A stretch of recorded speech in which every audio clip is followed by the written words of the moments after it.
Another big one, though, going down under touchdown Jesus. USC, a little momentum now, taking the show on the road out there to South Bend, Indiana. A rivalry game against Notre Dame, 7:30 Eastern on Peacock. I cannot wait for this game. This rivalry is everything that is good and right about college football. Red River is probably like top tier when it comes to rivalries during the year that are played with college football. Whenever USC goes to Notre Dame, though, they don't play this one rivalry weekend. They play this one earlier in the year. This one's going to be awesome. USC, man, big win over Michigan. Had to feel good, right? Probably the man if you're a USC football player around campus, around LA after a win like that. Talking about the playoff, Jed Miles was out here doing interviews post-game with his helmet and mouthpiece on. Like, probably feels pretty good. You up for another round of this one, man? Because what Michigan was advertised as able to do to you, run the football, be good on the offensive line, maybe have some weapons on the perimeter that could make you a little bit nervous. Notre Dame isn't just advertised as being able to do that. They have proof in the pudding of being able to do that. Jeremiah Love, Jadarian Price, CJ Carr is rolling right now. And think about the week that you've had if you're a USC player. Been told you're the man. You're the team that just took down Michigan at home in front of everybody in a lit-up Coliseum at night with the torch behind you in the fourth quarter. Like, are you able to take that and hit the reset button? The best teams in college football do that. Is USC in that tier? Learn a lot more about them in this spot because of that. Now, for Notre Dame, it looks like they found themselves. You know what I mean? Like, last year, they lose to NIU. We're talking about Marcus Freeman. Is he the right guy at Notre Dame? And Notre Dame underachieved yet again. And then they just kind of took their time, caught their tempo, looked better and better every week. Then we get to the end of the year and we're like, hang on. Notre Dame that we saw against NIU and Notre Dame we saw this last week of the season moving into the college football playoff, they're different teams. This team in October, what we saw from them against A&M and against Miami, I think the team we're starting to see now is more and more of a different team. CJ Carr looks comfortable, was just throwing heat against NC State, over 340 yards, my guy was, with 11 yards a pass. Offense seems to have found the rhythm in the run game. All those things, the defense starting to gel. Looks like they found themselves, but this is their first real test, I would say, in terms of personnel that can match up with them since they played A&M on that field during week 3 of the college football season, Notre Dame's second game. Where's Notre Dame at? We get a much better pulse in this spot. Now, for Lincoln Riley, hey, man, I mean, I'm not saying you run the same game plan you had against Michigan, but I don't think it's all that different. I don't think the script is all that different because what it was against Michigan was using their physicality against them.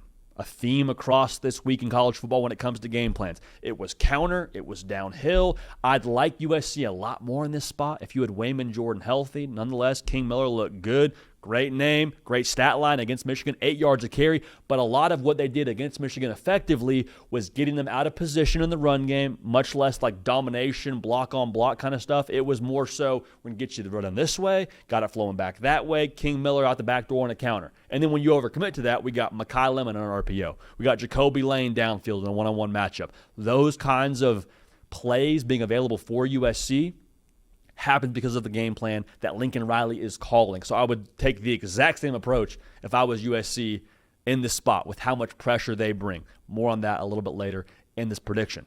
Now for Notre Dame, in that same vein, man, like I'm not getting too cute with my game plan if I'm Mike Denbrock.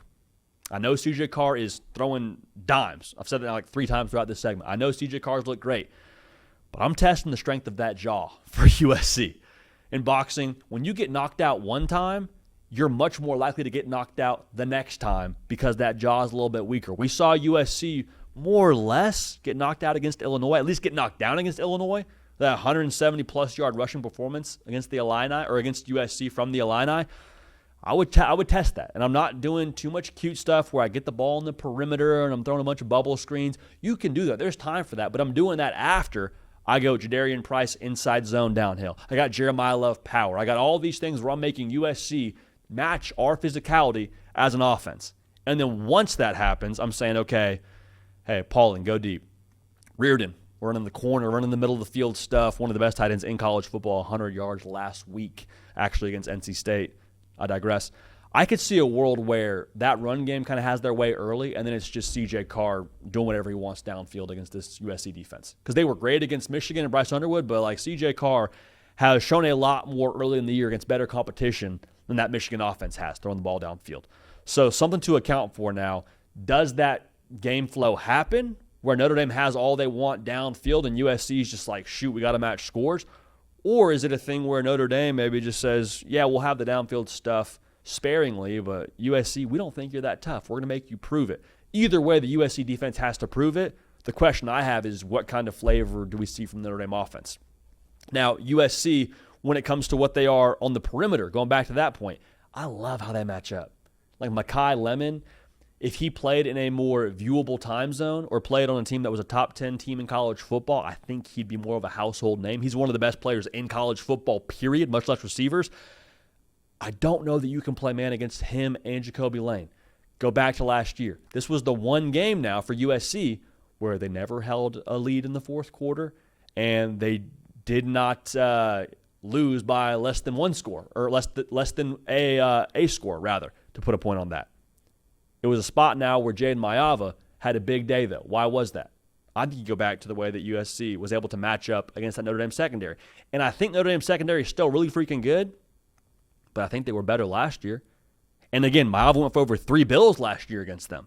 So where does that leave us? The reason why Mayava and USC lost this game last year was multiple turnovers. I'm watching him operate this year. He just looks so much more composed, so much more in rhythm, so much more comfortable in the structure of this offense for Lincoln Riley, which to me begs the question, do we see less turnovers from him in the spot? And if that's the case, is USC still scoring the way they scored against Michigan? Is USC still scoring the way they scored against Notre Dame last year? Something to at least account for. So I have that part of this I'm working through. Then I'm also working through this idea, this question, if you will, of where is Notre Dame at relative to their readiness to play an opponent like USC. And I'm not saying game plan-wise. I'm not saying motivation-wise. I'm just saying you haven't played anybody that can actually beat you since you played against A&M early on in the season. September, to be exact. I think that the heavy bar in this game matters. I think USC tasting their own blood against Illinois matters. I think them responding against Michigan matters. I think that USC is actually real. So I am not predicting, but at least accounting for a world where Dan Lynn rolls out with a more complex game plan and they stay opportunistic on the back end and you get maybe a turnover or two from CJ Carr. More possession for Jaden Mayava means more points. I think both teams score, but I think that ultimately the Notre Dame youth and inexperience in this spot causes them to fall a little bit short at the crib. I'll take USC outright. I like the total in this game. Total's, I believe, 59.5 as of right now. I like USC to win outright. I like the over. I'll take USC 34-31 in South Bend. The Trojans get it done on the road, and they keep their college football playoff hopes alive, keep that playoff conversation around Los Angeles dialed up even a little bit more when it comes to what that Lincoln Riley squad is working with.